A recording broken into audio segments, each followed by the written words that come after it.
Welcome to part two of lessons that I've learned ever since I've started hosting on Airbnb. Number one is photography. Do not compromise on getting a professional photographer to come and take pictures of your listing. Do not compromise on getting a photographer to come and take professional pictures of your listing. Number one, if your pictures look good enough, you can price your place higher than competitive rates just because your place looks that good, especially if the pictures can showcase how good your place looks like. Number two, it might sound like you're chipping out a little bit too much in terms of like startup costs, but I mean, you can pay it off in two or one booking that you get from your place, right? So do not compromise on getting a professional to come and take pictures of your place. Nobody will showcase your place better than a professional photographer. If you do not have the funds to get a professional photographer in the beginning, make sure that 3 months down the line, you get somebody to come and take new, fresh pictures of the place, right? If the first month or second month you feel like, no, I would be chipping a lot from my bookings, make sure that the third month, once you've established consistency on your bookings and now you've gained the confidence that your place works, you hire someone to come and represent your place better so you can maximize on your profit. Number two is security. Do not compromise on security. And if there's one hard lesson I've learned, because I've strived to make all my Airbnb self check-in. That means I do not have to be at the property for the check-ins. If you feel like with a particular property, it's going to jeopardize self check-in, I advise you not to take it, especially if you're going the automation or automated route of hosting, which means you don't have to be at the property at all. But if you don't have a problem with it and you want to be at the property, then you can definitely go that route.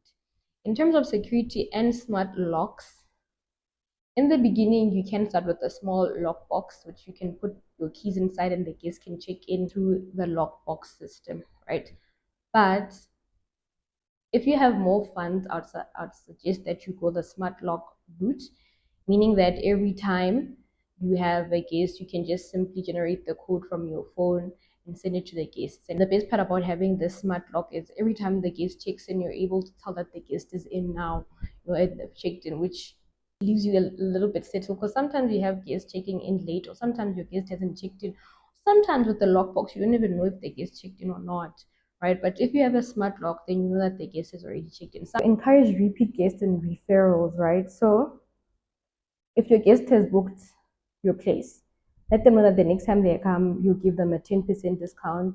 Or if they refer a relative or a friend to come book at your place, the friend or the relative will get a 10% discount when they book your place.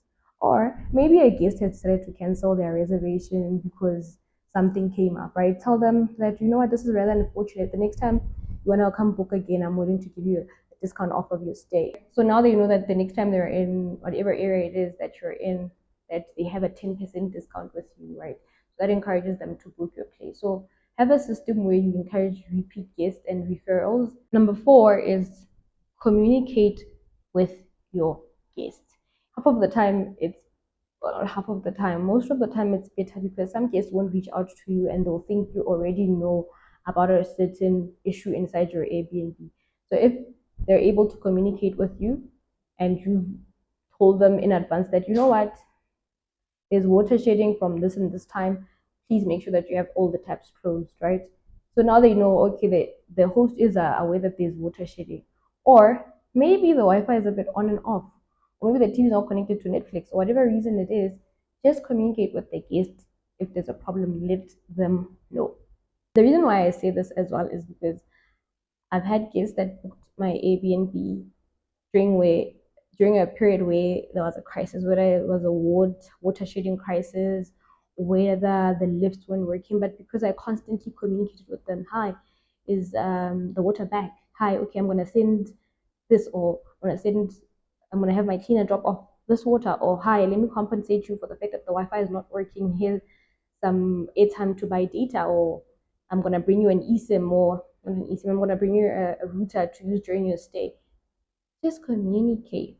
Number five is different strokes for different booking platforms, right?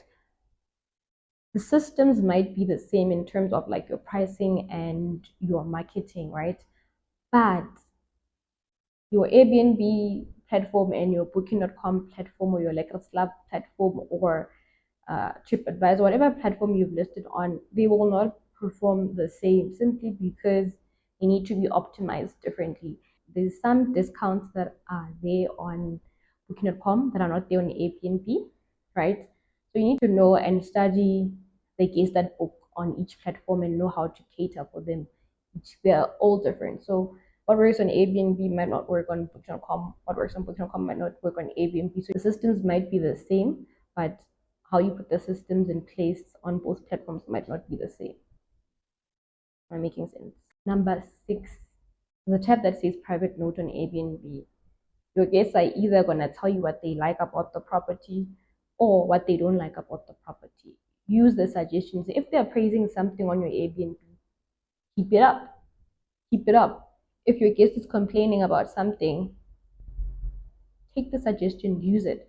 I had a guest that complained that there was no headboard at my Airbnb. I'd been running it for like over a year and nobody had ever complained about the headboard before. But I paid my Airbnb a visit and I was like, you know what, it's a little bit hard to scrub the wall every time and clean it. So a headboard would actually work, right? So some of the suggestions will be pretty good suggestions. Take the suggestions that make sense and use them to improve your listings.